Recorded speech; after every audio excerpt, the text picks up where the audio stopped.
Hello, all you likable Luna moths out there.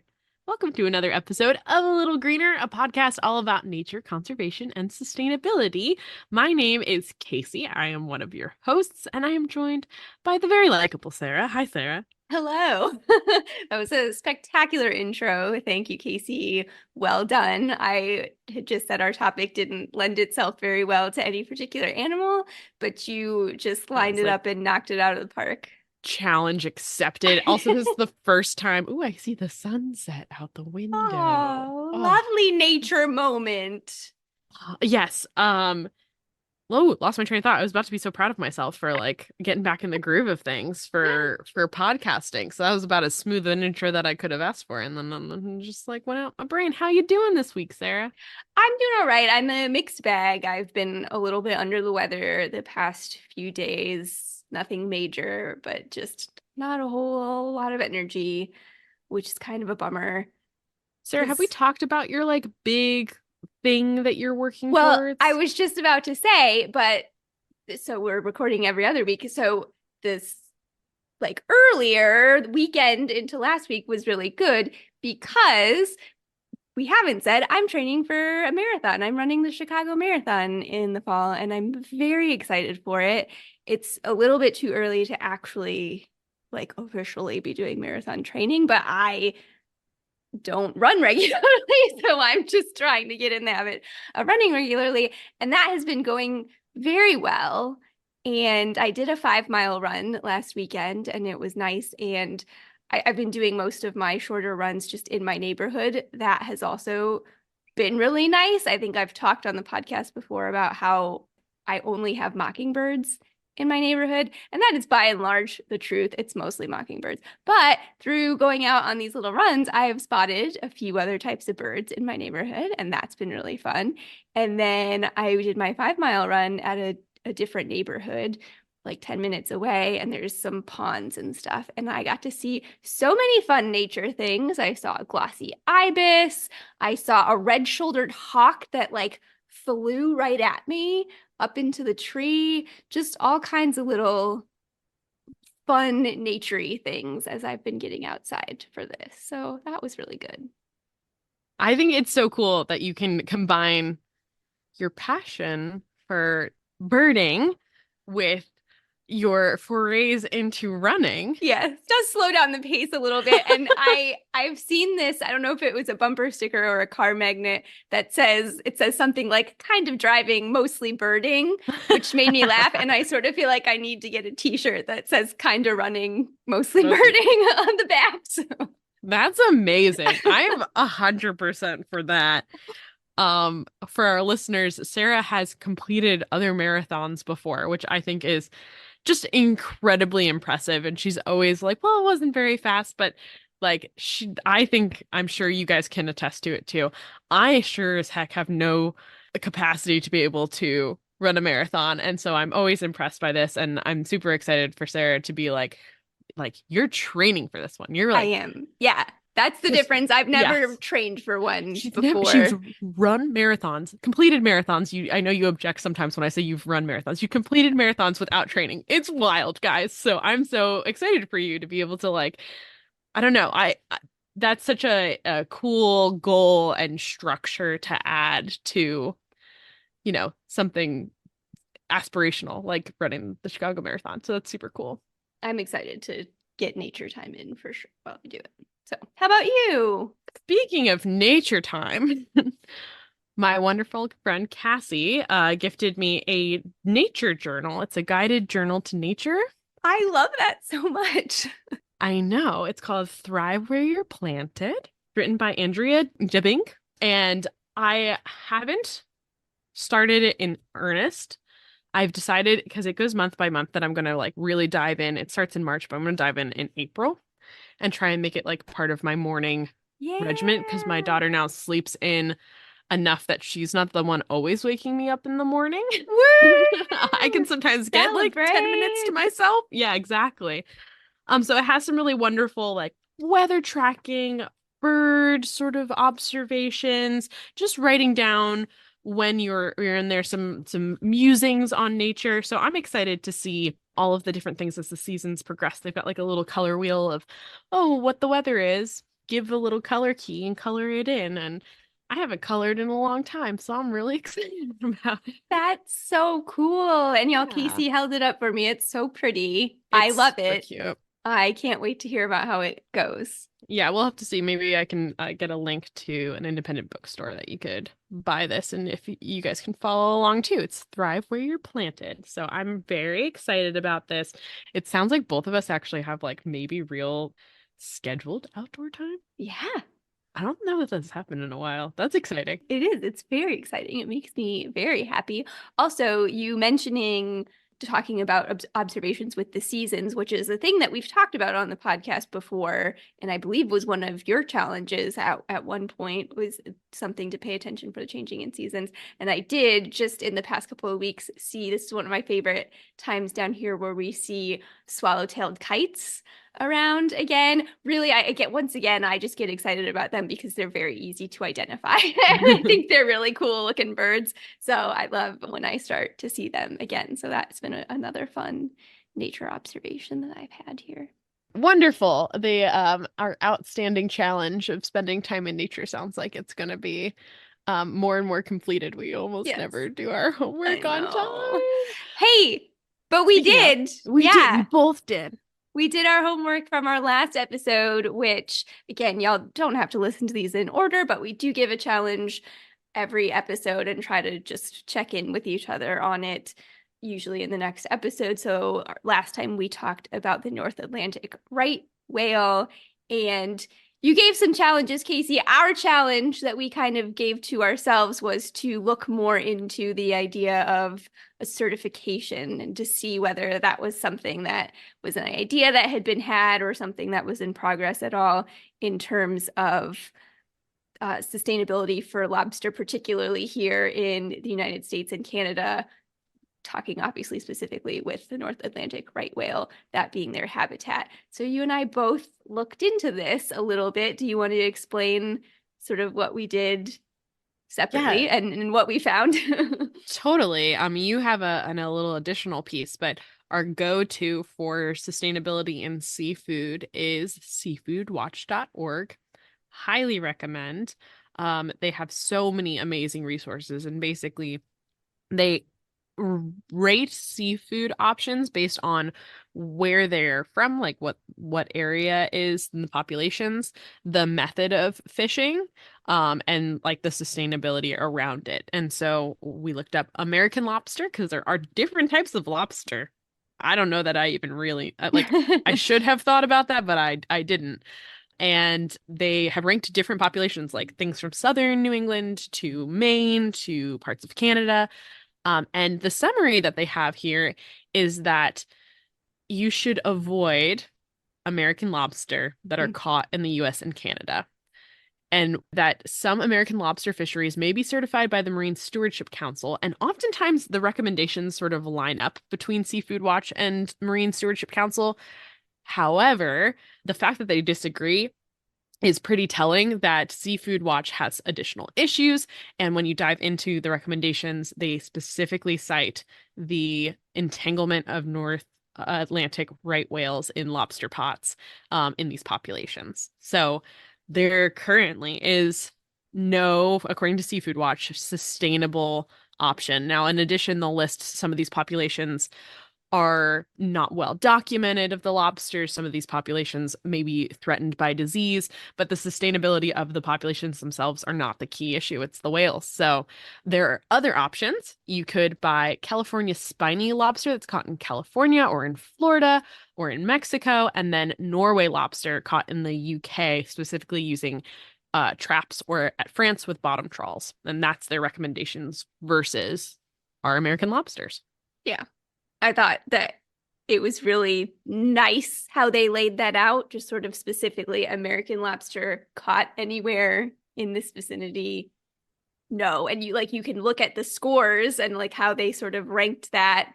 And it really is specifically coming down to, they take a little bit of a hit on sustainability for the environment as a whole, but it's really specifically due to their impact on the other species of the whales. So yeah, that was really interesting. And the challenge with Seafood Watch, which we've talked about before, is you can't just go to a store or a restaurant and say like, I want California spiny lobster, because that's the sustainable choice, because it does depend on where it's caught and how it's caught Right. too. So if you are interested, if you are somebody who eats lobster, you do want to take a little closer look at that list, and you may have to ask some questions or do some searching on the packaging to find your sustainable option there.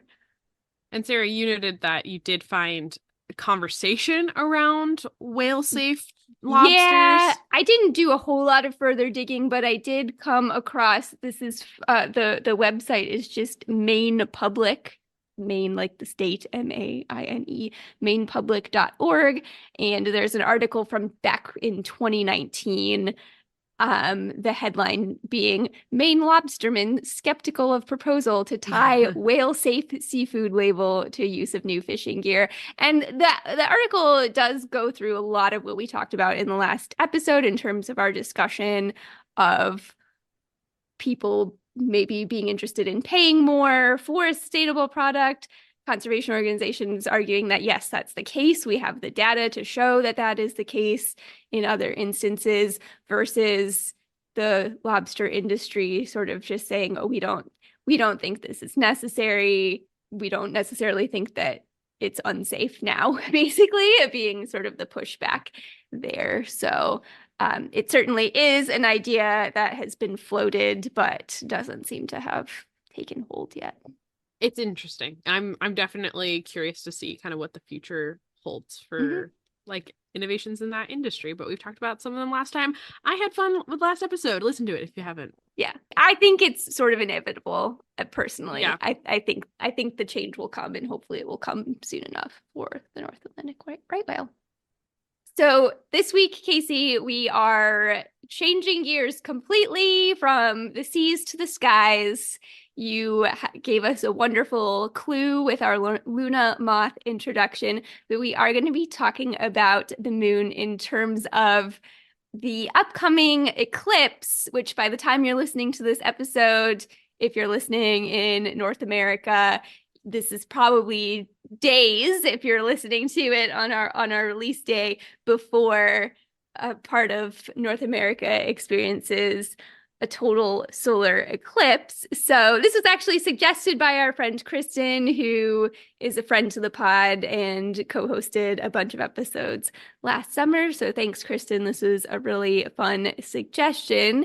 And Casey, didn't get too creative with our question to start us off. We're going to be talking about the eclipse and animal behavior during eclipses and what we know about it. So have you ever been in a total eclipse? Is this something that you've experienced before? What is your experience with eclipses? I'm glad that you reminded me of what we had in 2017. It was a mostly eclipse. It was like a partial eclipse, Yeah, we but it had a was like, partial eclipse. but it was a pretty significant one if I remember correctly. But I lived in an apartment complex. I think Andrew and I had just kind of started dating, and I remember myself and other people from the apartment complex walking outside and everything sort of changing, if I remember correctly, to kind of like an eerie red around you. Like it got dark, but it got like a little bit redder. And that could be my memory playing tricks on me. Sarah's looking doubtful. She's thinking, I don't remember. thoughtful. My recollection of the 2017 one was that it was not that significant. Now I'll have to look up like what percentage of eclipse coverage that we got where we were in 2017. I feel like I remember being rather underwhelmed by it, but I also might be conflating it with last year. We had an annular eclipse where I don't even remember that one.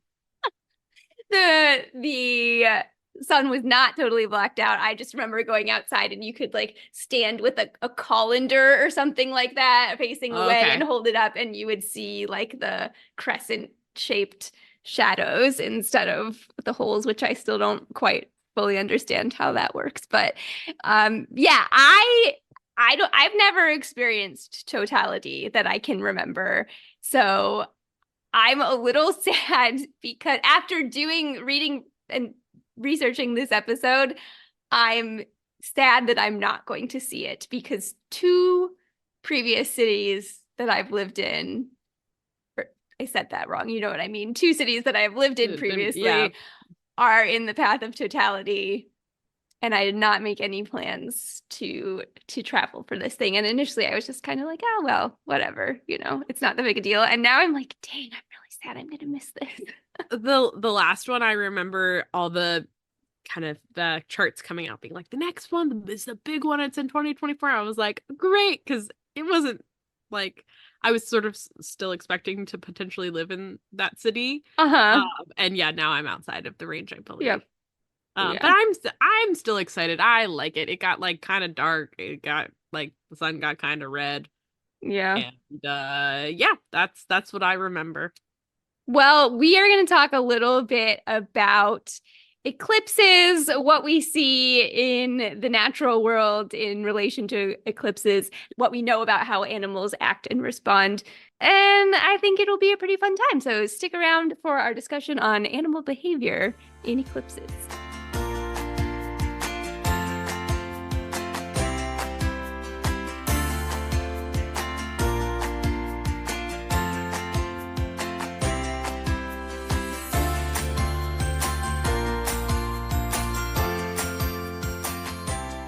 All right, thanks for joining us for another week of A Little Greener, folks. We are talking all about the upcoming solar eclipse if you are in North America. So on April 8th, 2024, North America is going to experience a total solar eclipse, meaning that the moon is going to pass between the Earth and the sun. So there's going to be a pathway across the continent that is going to experience totality. The moon is going to completely block out the sun. For those that are lucky enough to be in that path, the total eclipse is going to last for approximately like 2 to 4.5 ish minutes or so, that period of totality, with the eclipse period in general lasting from around 2 to 2.5 hours. The next total eclipse that's going to be visible from here in the contiguous United States is not going to be for another 20 years. So enjoy it, folks, if you are lucky enough to experience it. We'll talk a little bit more about how often these things happen in just a moment. So Casey, you talked a little bit about what you remember from the eclipse. Honestly, I might be remembering the air pollution that was around last year for the red part. Like the more I thought about it, I'm like, maybe I'm thinking of what an eclipse kind of looks like from there, but then it didn't turn red, it just got dark. Awesome. I don't We were know. I never don't know. uh yeah, we were off for that terrible air pollution because I was literally giving birth. So Man. but anyway, let's move into eclipse territory because that's way more fun than wildfire Yeah, smoke. that is more fun than air pollution for sure. And I don't want to go too deep into the science of an eclipse or anything like that, but NASA has a ton of info. So if this is something that you're interested in, definitely explore NASA's website on eclipses. They've got so much info. It is really cool. So they have the stages of the eclipse. And so obviously it starts with just that partial eclipse as the moon starts to pass between the Earth and the sun before it's completely blocking it out, right? So you're going to just have that crescent-shaped sun that we've all seen pictures of. And then you get something called shadow bands, which is exactly what it sounds like, just bands of shadow and light that you can see apparently moving across the sides of buildings on the ground. And then really the entire reason that I'm mentioning this at all is because of this next thing called Baily's beads. And Super the cool. way that they describe it is basically just as the moon gets farther across the surface of the sun, you get these points of light that come from the light rays passing through the different shapes, like the cavities, the crescents, the peaks on the moon's surface. And you just get like these different flashes of light. And I don't know why, Casey, but that just made me giddy almost when I read it. Like, how cool is that? That we can see differences in the sun's light shining through the topography of the moon. I don't know why that makes me so happy, but it really does. I am looking up eclipse glasses. Yes, please don't look at this, folks. Safety first. That's why you cannot I was look reading at it any out of loud, these things. and it was like, don't look at it. And I was like, but I really want to. Not look at it. Google some pictures. You can find, that's what I thought you were doing. You can look up some pictures of it. Do not look directly at the sun during any of these stages. I just feel like it gave, the moon is obviously a far away, distant thing that just looks like a circle up in the sky. And it's just a nice reminder that it is there and it has its own distinct surface. And it's just really cool that we can see the effect of that. I love the moon. Yeah. We did a episode about the moon and its impact on wildlife, and I'm very excited anytime that the moon comes up into conversation. So yeah, it'll be super cool to take pictures of through a filtered lens. You can do some this safely. phenomenon. So can I watch this one through eclipse glasses? Yeah, I believe so. If you have the okay, I mean that's what they're for. I think, guys, don't take that advice from me. Search before look at it. I didn't look at anything about eclipse glasses because I'm not going to see it. What I will say is when we do get to totality, there's another stage that NASA talks about. It's the diamond ring stage after Baily's beads are ending, and you see basically this sort of one mega bright spot before the moon completely blocks out the sun. But when you get to totality, I actually didn't note this, but when you get to totality and the moon is completely blocking out the face of the sun, you can look at that without glasses. And I guess maybe that seems silly to not know that because that's the whole point, is that the moon is blocking out the sun. But I just figured that people would be like, yes, it's still too dangerous. It's still too risky. Don't do it. But they literally say you can view this with the naked eye. I'm like, no, thank you. I will keep my glasses on. No risk. Please. Because I guess they have it like timed down to the minute, but also like, what if my watch is off by 10 seconds? Like, I am not messing with that. You've got some, my eclipse glasses. 4 minutes is like a lot. Is it? Yeah. My eclipse glasses would be on the whole time. I am not taking them off, but I just purchased 20 eclipse glasses for my workplace. Yes, I did. It wasn't that expensive. So I was like, we're going to be outside all day, so I might as well get them for everyone. I just looked it up also to see where I was at, and we're in around 90% totality, so that's wow. Cool. Okay. That's closer than I realized. I guess I didn't go out as far as you were. Western Pennsylvania, they get the whole deal. Yeah. Nice. So that's it. That's the stages of the eclipse. Some other fun facts: during a total solar eclipse, the temperature may drop up to 10 degrees Fahrenheit, which is perhaps relevant to animal behavior during the eclipse. Also, during a total eclipse, you can see the sun's corona, which is like the outer layer of the atmosphere. So that's, again, why it freaks me out that they say you can look at it, because you are supposedly seeing this like glow around the apparently that's not the problem. The moon.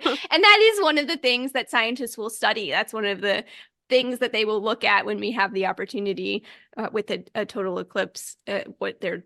Part of what they're doing is learning more about that corona, that outer layer of the sun's atmosphere. As far as frequency of eclipses and how often you might get a chance to see, I also didn't realize this. There are anywhere from 2 to 5 solar eclipses that occur every year. Like, there has to be at least 2 a year, and there could be as many as 5 in a year, although that would be very rare. So all of this just has to do with the orbits of the moon around the Earth and the Earth around the sun, and how things line up, and just what the angle of the moon is in relation. So that's not total solar eclipses. That's just solar eclipses in general, whether it's the total or the annular.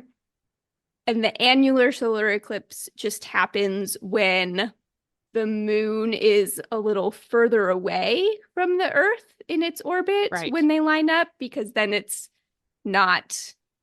doesn't appear large enough to us anymore to block out the total sun. So you're seeing that ring of sun around the outside. So 2 to 5 per year. A total eclipse happens about every 18 months, which is, again, more frequent than I would have thought. But the reason that it feels so rare to us is that in any given spot on Earth, a total eclipse happens only on average once every 375 years, which is interesting and apparently changes whether you're in the northern hemisphere versus the southern hemisphere a little bit too. Like I think you're a little more likely in the northern than in the southern, but still. So they can be tough things to see, and that's why people get so excited and are traveling to the path of totality.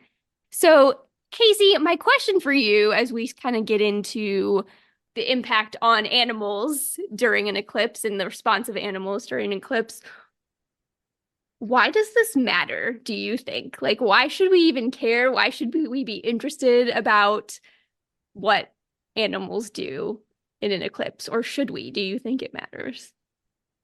Well, I think it matters, but I think a lot of things Yeah. that maybe the average American doesn't really like think is maybe particularly interesting or substantial when it comes to like animal behavior. But there's so many things we don't know about how animals perceive the world, and what influences them. This is like a very weird little micro moment that we can see what their reactions are.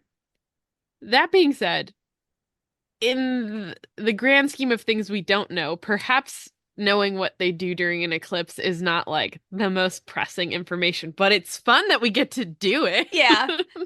That feels very along the lines of what I came up with, because as I was starting to write this stuff down and to think about it, I did have a moment of like, well, I don't know that we really care. Because at first I was thinking about things like, animals sense the world differently than we do. We think about things like maybe an animal's response to an earthquake, like and I have not looked into this at all, but certainly anecdotally, there are reports of animals sensing things like earthquakes before they happen and things like that. We know, I mean, I just think about like service dogs, like dogs being able to tell you that your glucose level is low by your smell. So I think there's a lot to learn about how other animals are able to say. I mean, even just thinking about fish and some of the adaptations that they have, like pressure receptors and that sort of thing. I think there's a lot to learn about how animals sense and interact with the natural world. But an eclipse isn't really like that. You know what I mean? Like there's nothing special happening. It just has to do with the alignment of these things moving around in space, right? There's nothing actually different in the day when an eclipse happens. It just has to do with alignment. So I did have a moment where I was like, I don't know, maybe this doesn't matter. But I hope they're not spending a whole lot of money on it. I guess it's like the first thing, if these dollars could go somewhere else, then maybe it's worth that. I think it's really cool for like a citizen science element. Yes. I do wonder like what kind of sample size are you getting? Like through this instance, it's like we know during the one eclipse under these specific conditions for the rest of the weather and all that kind of stuff, that this small subset of animals in this area did this. Yeah. And like I would be more interested in like comparing that in context with a bunch of other like studies about like when there was all that air pollution in this area in June of last year, the sky was orange and the sun was red. It looked different. When we have this eclipse, it will look different. The temperature, the atmosphere will all feel different. Like what are we seeing similar behaviors during different types of phenomena like this? Yeah. All questions, maybe not the most important questions, but exciting. Yeah, and I think that all of that is part of it, because where I landed is that I do think that it matters, and it is more than just learning about what animals do during an eclipse. Like, yes, that is the immediate thing Right. that we're studying. We are interested in seeing what the response of animals is to this event. But through that, we are really just learning more about animal behavior in general. We are learning about how they sense things and how they perceive things and what specifically their cues might be for different behaviors. So that's really interesting. This time around, one of the things that I came across, given the time of year that this eclipse is occurring, is that scientists are looking at the impact on migrating birds, many of whom fly at night. And that is one of the things, as we'll talk about, that we've seen from animal behaviors during eclipses, is that they sort of perform their nighttime behaviors. So are these migrating birds going to think, it's time, let's go, you know? I also saw some comments from researchers talking about how things that we pick up from studying animals in these eclipses might help us impact things like the impacts of light pollution and how we can respond and handle to that better. So I think there are actually big, helpful, beneficial animal behavior questions that we can look at during this eclipse and use animal behavior during an eclipse as just another piece of information for some of these bigger questions. And then, as you were saying too, it is also just fun. We know that there's nothing different happening during an eclipse, but animals don't know that. So I think it's kind of interesting to think about what might be going on in their brains as this is happening. So it's just kind of an interesting thing for us to think about. And it is a really great way to get a lot of people involved in something, which we will talk about how you can get involved with this if you are in the path of the eclipse at all or in a future one too. I think that there's also personally just a value in those sort of moments that remind us that we all live on this planet together. And obviously this eclipse doesn't impact everyone on the planet, but it does impact basically all life forms in its path. And it's outside of all sort of social, political, class, like none of that really plays a role in what the heck is happening in the sky at that moment. And so I think it's a very cool moment that kind of can connect us to us experiencing it across humanity, different subsects, but also like how do the rest of the animals do it also in a way that's like not a disaster. Yes. Like so many of the other ways that you can classify that are like when a volcano erupts and it's like no. This is something that's just like kind of cool for a couple minutes and it doesn't have necessarily long-lasting impacts, but still sort of connects every living thing in that band of our planet. Yeah, that's a really good point. It is just a fun, exciting thing. And yeah, I think that can help bring us together. So what do we know about how animals react to eclipses? It can be a tough thing to study. There certainly have been some studies done on it, but because of the infrequency of the eclipse or the fact that they're happening just in different parts of the world, it can be a tough thing to sort of put all together and quantify, which is why these community science projects are so important for studying things like this. There have been studies that do show significant behavior changes for animals. There are other studies that don't or do show it for some species and don't show it for other species. So there's a lot still to learn about whether or not the response is significant. In what populations is it significant? Do all groups of the same species, do all individuals within a species respond to this in the same way? How close to totality do you have to be? Is what you're going to experience in 90% eclipse, is that going to be enough to cause any observable behavior changes or not? So this can be a challenging thing to study just because of the nature of what it is. We'll talk about what some of the studies have shown, but before we do that, I just want to talk through a little bit. And in some of these studies too, you'll see it divided into, we think about, or I guess I should say they're interested in looking at both domestic animals. We look at wild animals in human care, like zoos and things like that, and then animals in the wild as well. So for domestic animals, Casey, I'm curious, you've got pets at home. How do you think that your pets would respond to a total eclipse? I don't think that they're going to respond to a total eclipse. They're so dependent on artificial light. Like, no matter if they're the reptiles, the bird, the cat, the dog, if I keep the curtains closed during the day, they're getting variable amounts of light. So I feel like a couple hours of a change isn't really going to impact their lives. I even think if it was like the middle of summer and the tortoises were outdoors for like the entire day and we're on a normal light cycle, I still don't think they Yeah. really care. If it got cold, then they might go inside. Like they might Right. go seek cover if they were out on a basking rock. That's, I think, maybe the only way that we would really see the Yeah. impact in at my house. Yeah, and certainly the light change and the temperature change are the two big cues here. And I agree. I feel like the temperature change might be the only thing. But yeah, to me, especially if you're not in the path of totality, I think there would be no response for all of the reasons that you just said. I mean, the idea is that an eclipse might disrupt like the circadian rhythms, like the natural cadence of an animal's day, and there just isn't, you know, my cat gets up with me at 4 o'clock in the morning when it's still dark, and there just is no sort of normal. So I think a change like that wouldn't matter as much. Domestic animals aren't necessarily going by that regular circadian rhythm there. That being said, like horsies, Mm-hmm.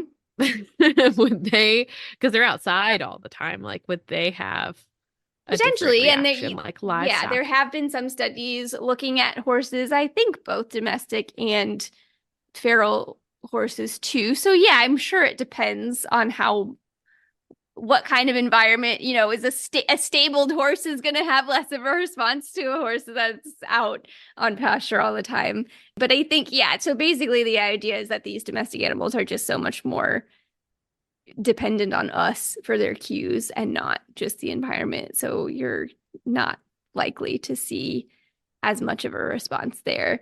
But in human care, so for animals that are not necessarily domesticated, but still cared for by humans, there definitely have been some observed behavioral changes. So I was reading one article that talked about decreased foraging from honeybees observed during the eclipse in 2017.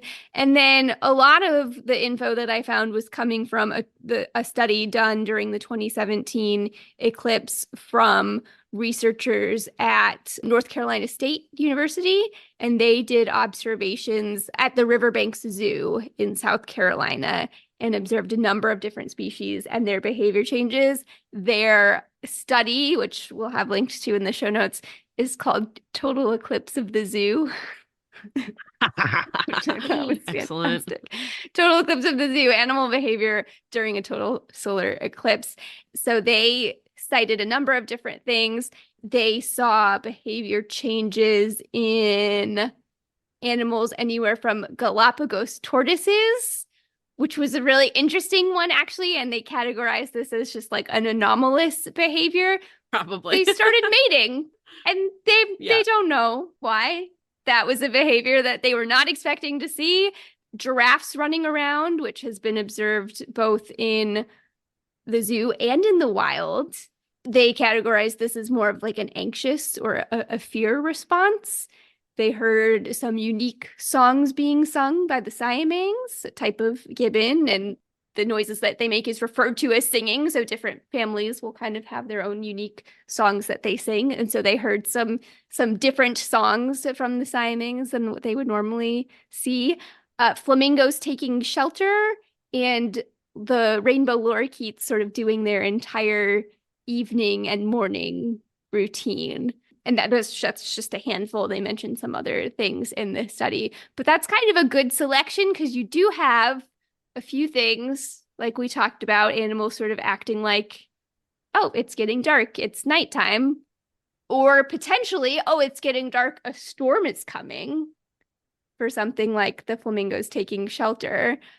The Galapagos tortoises just made me laugh. We don't know why that happened.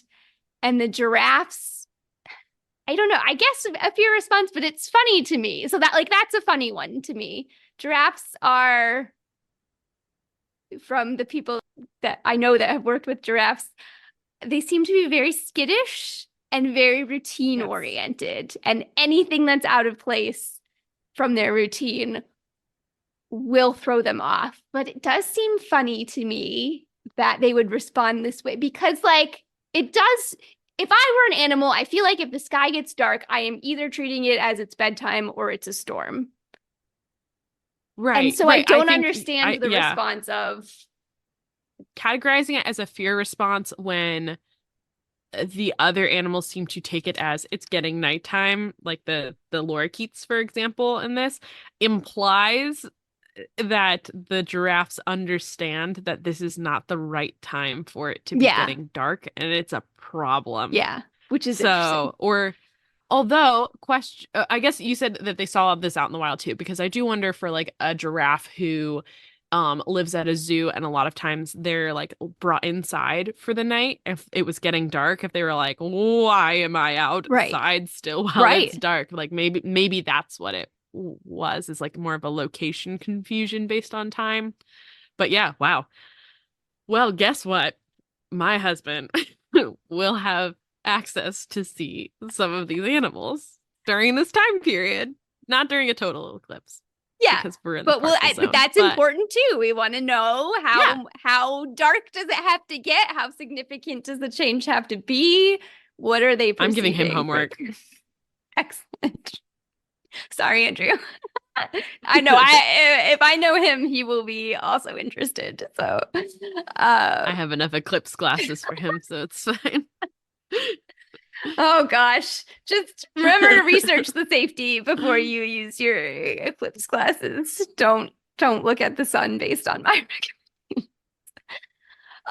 So in the wild, we do have some observations of animals in the wild too. There was some data from 2017 again showing that animals like bald eagles and wild horses changing the speed and direction of their travel, likely as if a storm was approaching. Makes sense to me. Seems like a reasonable response. I was reading an article from National Geographic, which will be in the show notes, that had some anecdotes from a few other eclipses around the globe. So there was one eclipse chaser, as he is described, in Hungary in 1999 for a total eclipse, and he recalled seeing various species of birds and bats suddenly appear. So he's speculating, the light intensity, was that the cause? Was it the fact that other bugs came out that brought them out? But he felt like that there was increased activity from those animals. There was another eclipse chaser. I'm like avoiding these names because I don't know how to pronounce any of them, but the article will be linked for you if you're interested. In Hawaii for a 1991 total eclipse. And he also noted increased activity among birds. He had a quote that it was so loud that we could hardly hear each other talk. And then once totality actually came, it was perfectly quiet. So the quote is, we could hardly hear each other talk. Then came totality, not a sound. It was deathly quiet. The difference between the noise levels before and during totality was stunning. And then another story from Zambia in 2001. This person noticed that as the sun disappeared, there was noise from frogs. Raptors stopped flying. And then there's the other one. This is where we saw giraffes running about during the whole totality. And she says, when the sun came back, the giraffes stopped and began grazing the trees again. So that is something that's been observed in both places, at least anecdotally. You mentioned the phrase "bats suddenly appear," and I just thought of that song. Why do birds Suddenly suddenly? appear. But it's not. Why do bats suddenly appear? Well, it's perhaps either the bugs or The bugs or the darkness. who knows. Yeah, Uh, the question will be yeah. answered. But the total eclipse of the zoo study, I didn't comb through the whole thing, but just skimming over it, it had some other just interesting things that they noticed at the zoo, their observations there, and it does have links to some other studies as well if you're interested in that. Again, they do sort of categorize it into these four areas, which seems to cover pretty much your basis of how an animal could respond. Either they're going to do their nighttime behaviors, they're going to be anxious about something, they might show just some random behavior like mating, or not show a response at all. Those were sort of the four categories that they used for their study. So that's kind of what's been done. That's certainly not the only study, but that type of thing is what has been done. It's just a lot of observational and then compiling data and looking at this information from different parts of the world and kind of putting it together and seeing what sort of similarities that you can see. So, how can you help with this? If you are in the path of the eclipse, Casey, this is you, because this is whether it is full or partial. You can help participate in North Carolina State University Solar Eclipse Safari project and record your observation. So again, this is the same university that was doing that study from 2017. So they are continuing to gather more data. And again, I'll have the link to this in the show notes. You can see it down in the list in the bottom, Casey, if you're interested. But they have a little more info there on what you can do and how to submit your own observations and all of that. And then the other study that I found that I thought was really cool that you can participate in, hopefully in the future, even if you are not in the path of the eclipse, is NASA's Eclipse Soundscapes study. And this is kind of cool. They're really kind of building on this idea of your observations being multi-sensory. So they are having people record sounds, obviously. So they have this, you would have had to be a recorder. You would have had to participate a lot sooner than this. So the ship has sailed on this part, but they've got people collecting audio data and also making observations about what they see or feel or hear during the eclipse. That part I think you can still do. Again, if you are listening in the days before the eclipse, I think you can't be a recorder, but I think you can be an observer still. And so you can get on NASA's Eclipse Soundscapes study website and look for information on that. But the cool thing is there should be a data analyst role that's going to be available later in the year, hopefully. They don't have too much information on that yet, but man, if we get to help sort of like go through and sort the information that people have submitted, I'm all about that.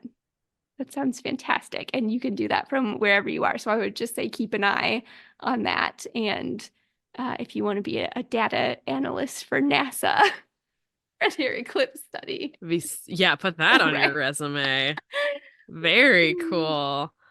I was just thinking about, doing all these observations on animals if an alien was watching Earth and doing was like, observations on what us. do humans do during a solar eclipse? Oh, well, many of them exit their burrows at that time and don special face wear.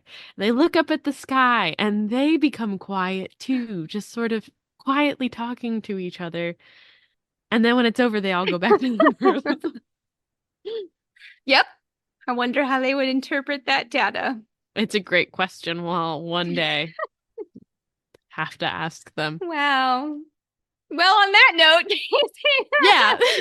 that's what I've got for you. Basically, there's just a lot of observations. Animals do some interesting things, and I think it's fun. I think it's fun to note how different species respond and let the researchers extrapolate from there. Yeah. Go. You know what? This is just one of those other times to go outside. Just go outside. Don't look directly into the sun, but go outside. feel like we're gonna need to put a disclaimer on. Please do not look directly at the sun. Yeah, we'll get to our challenges. You're jumping the gun on me, but yes, Okay, no, okay. stick around, everybody, and we will be right back with a wrap up and your challenges for this episode, which you can probably already guess.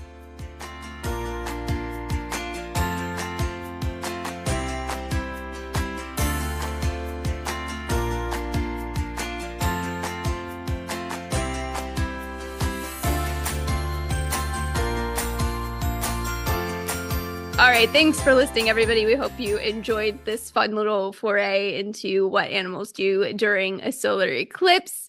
Your challenges for this episode are not a surprise. If you are listening to us from here in North America and you are in the path of this eclipse at all, your challenge is to participate in one of those community science projects, whether you want to do the Solar Eclipse Safari or the NASA Soundscapes project, or look up locally because your local zoo, nature park, some other organization might also have a project that they are doing. Previous years, there have been things on iNaturalist. I couldn't find any when I searched a couple of days ago, but worth a search on platforms like that as well. But again, if you are in this path somewhere, just see if there is a community science project you can get involved in. It does help. Even if we don't think this is the most pressing question that we could be asking, there are still cool things that we can observe and learn from this. And it just helps increase our connection to nature a little bit. If you are not like me and you're not in the path of this at all, your challenge is still to get out there and observe. So you hit the nail on the head, Casey. Just go outside. Again, we talked about for those in the path of totality, it's going to be 2 to 4 minutes or whatever it was that I said. So just go outside for a couple minutes and use all of your senses and like really observe rather than just getting your nature time in. Go outside and just find something, find a bird, watch it for a few minutes, really think about what it's doing and why it's doing it, and what its cues are, and all of that, and just kind of try to engage your senses in some kind of animal observation, even if it's not during an eclipse. Thank you so much for this episode, Sarah. I honestly have been out of the loop when it comes to the eclipse. My workplace is getting solar panels next week, and so I was like, guys, solar starts next week, and they were like, no. The solar, that's April 8th. And I was like, what are you talking about? They're like, the eclipse. And I was like, oh. They're like, what are you talking about?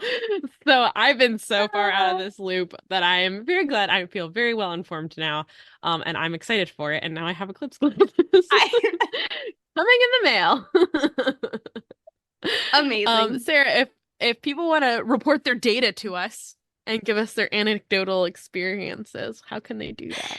They can find us on Facebook. We are A Little Greener Podcast. We're still in Instagram jail, but you can also send us an email at alittlegreenerpodcast@gmail.com. We're always happy to hear from you, whether it is your eclipse experience, questions, comments, suggestions for future episodes. We really appreciate your thoughts and feedback, and we really appreciate you listening.